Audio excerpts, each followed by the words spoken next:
We kept talking for a few more minutes, but my husband and mother-in-law stopped smiling. Lara, are you okay? Huh?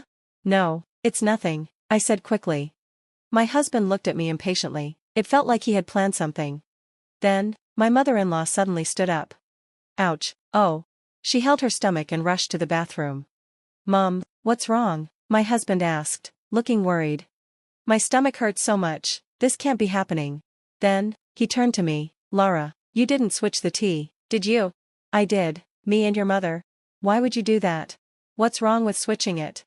Let me introduce myself. My name is Lara, and I'm 30 years old. I work in an office. I've been married to my husband, Joshua, for 2 years. We met through work. Back then, he was new at the company and struggled at first, but the next time I saw him, he had adjusted well. I thought he was a smart guy. As we spent more time together, we became close. We started going on dates, and eventually, he confessed his feelings for me. That's how we began dating. Everything went smoothly after that. He proposed, and we got married.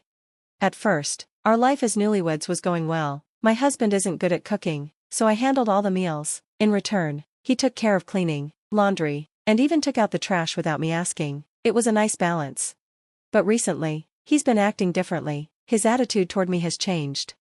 Before, he used to follow me around and wanted my attention all the time. I sometimes had to tell him to calm down, almost like training a puppy. Now, he barely pays attention to me. He used to talk to me sweetly, but lately, his voice is cold. What's for dinner? He asked one night. It's hamburgers, your favorite. Okay. That's it? Just okay?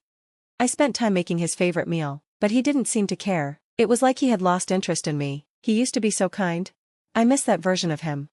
And it's not just him. My mother-in-law has been bothering me too. From the beginning, she has been criticizing me. Lara, why didn't you prepare any snacks? She asked one day. I'm sorry, but you came over without telling me. You should always be ready. That's not possible, I said. Before, my husband would stand up for me. He would talk back to his mother and defend me, but now, he's taking her side. I don't think Lara is very thoughtful, do you? My mother-in-law said. It's a wife's duty to be prepared whenever my mom visits, my husband added. Then, he said something that shocked me. If you keep acting like this, I might leave you.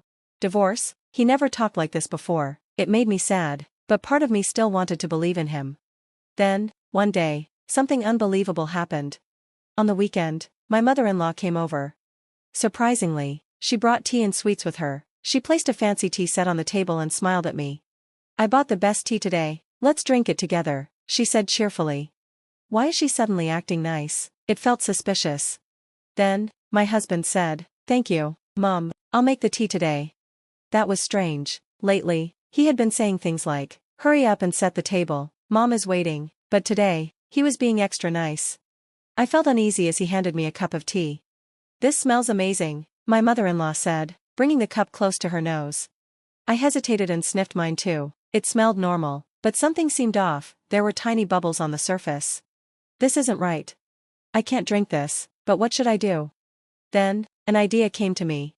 Oh, mother-in-law, your favorite Korean singer was on a music show the other night. I recorded it for you. Her eyes lit up. Oh, really? I want to see it right now. As she reached for the remote, I turned to my husband. Oh, but where are the snacks? You made tea, but you forgot to bring something to eat, I said. My husband was a bit arrogant, so he took the bait. I was just about to get them. Wait a moment, he said, standing up to grab some plates and snacks. The second they looked away, I swapped my tea with my mother-in-law's. When they returned, we all sat down again. Well, let's drink some tea, shall we? Yes, this tea is really nice, isn't it? My mother-in-law and husband sipped their tea while keeping a close eye on me as I took a sip. It tastes a little different from usual, I said. Their faces lit up with big smiles. Right? It's different. Yeah, it's delicious. They both laughed happily. Oh yeah, there was definitely something in this tea. I smiled and took another sip. Yes, it's very good, I said and finished my cup. A few minutes passed. Suddenly, my husband and mother-in-law's smiles disappeared.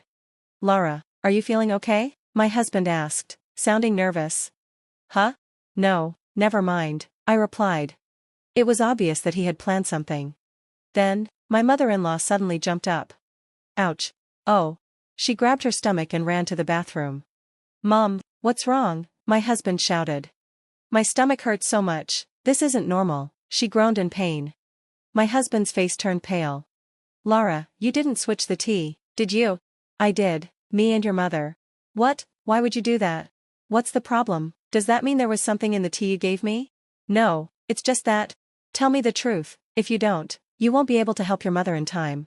Panicked, my husband finally blurted out, I put a lot of powdered laxative in your tea. What? No wonder my mother-in-law had such a bad stomachache, and taking too much could be dangerous. Really? Call an ambulance now, I ordered. Oh, okay. That's how my mother-in-law ended up in an ambulance. My husband, completely freaked out, rushed to go with her. Meanwhile, I poured the leftover tea into a water bottle to keep as evidence. I was going to take it to the police and file a report. While they were at the hospital, I packed my things, called my parents for help, and left for my childhood home. When I got to my parents' house, my phone rang. It was my husband. Lara, Mom is in bad shape. She has to stay in the hospital for a few days. I need you to bring her some clothes and other things, okay? Huh? Why would I do that? I don't want to. Hey, you can't just refuse. My mom is in trouble. You're my wife, you should at least do this. I can't be with you anymore. I'm divorcing you. Divorce? He went silent for a moment, then said. I see. If you're the one asking for the divorce, then you won't get anything from me. No share of the property. What are you talking about? You're the reason for this divorce. I'll take what I deserve. Don't be ridiculous. I'm not giving you a dime. You're the one who wants this divorce, not me. I was disgusted. You tried to make me drink tea with a ton of laxatives. How do you think this isn't your fault? I had proof to make sure he would be punished, but before I could bring it up, he hung up. I had more important things to do, like finding a lawyer, so I let it go for now. Later, my husband messaged me, asking why my things were missing from the house. He even complained that the house was a mess without me. He kept sending selfish and unreasonable texts. You wanted this divorce, right? Do you understand that once we're divorced, you'll have to take care of the house by yourself? There were so many things I wanted to say, but I ignored him until I got a lawyer. Then, my mother-in-law was discharged from the hospital. My husband and his parents came to my parents' house. They all looked upset. Divorce is not an option, but fine, I'll agree to it, my husband said arrogantly. You didn't even visit my mother in the hospital after what happened. You just ran away with your stuff. How can I stay married to a woman like that? My mother-in-law glared at me, clearly furious. It seemed like they had only told their side of the story. My father-in-law believed them. Lara, I think you're being selfish, he said. He was the only reasonable one in that family. I knew he would change his mind once he heard the truth. So, I took out my phone and played an audio recording. I had actually put a large amount of powdered laxative in Lara's tea. The room fell silent. My husband and mother-in-law's faces turned pale. How was that recorded? My husband stammered. He had just exposed himself. I turned to my father-in-law. Sir, I felt unsafe, so I switched my tea with my mother-in-law's. That's why she got sick. She has always bullied me, and my husband used to stand up for me, but lately, he's been joining her, and this time, he went too far. My father-in-law's face darkened with anger. He turned to my husband and mother-in-law, glaring at them. Hey, Joshua, what's going on? Is it true you were bullying her too? My husband and mother-in-law looked embarrassed as my father-in-law confronted them. No, wait, Dad, this was just for fun. Lara got sick, sure, but I was just playing a prank, you know, a little surprise, Joshua stammered. And I would never bully her, my mother-in-law added quickly. Neither would I, it was just a joke, Joshua insisted. My father-in-law's expression darkened. And you don't call that bullying? I don't know what kind of joke you think this is, but don't expect to get away with it forever, I said coldly. I pulled out an envelope and placed its contents on the table. Photos, evidence of Joshua's affair, obtained from a private investigator. Joshua's face drained of all color. What, did you think I didn't know? I asked, watching him squirm. Your attitude changed, you got cold. I got suspicious and hired someone to find out why. Never thought you were actually cheating on me. You were probably just trying to push me into divorcing you, weren't you? His reaction told me I had hit the mark. He broke into a cold sweat. To finish him off, I placed the divorce papers in front of him. No matter how dumb you are, you should realize you're at a serious disadvantage now. I'll be getting alimony and my fair share of the property. He opened his mouth to argue, but I cut him off. Oh, and by the way, I'll also be reporting you for assault. Lacing my tea with laxatives? That's a crime. The police? He choked out.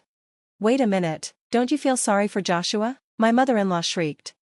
Huh? What are you talking about? I asked, genuinely amused. It wasn't just Joshua, you were involved too, mother-in-law, he didn't act alone. What? It was Joshua who put the laxative in, she protested. Mom, you were the one who came up with the plan, don't try to pin this all on me, Joshua snapped. What? You asked me to help you because you wanted a new wife. The two of them turned on each other, arguing furiously, trying to shift the blame. Finally, my father-in-law had had enough. Enough, you both committed a crime, face the consequences, don't complain when the police take you away, he bellowed. Then, turning to Joshua, he added, and you'd better take responsibility for your affair. Lara will get the alimony she deserves and her rightful share of the property. Joshua and my mother-in-law fell silent, defeated.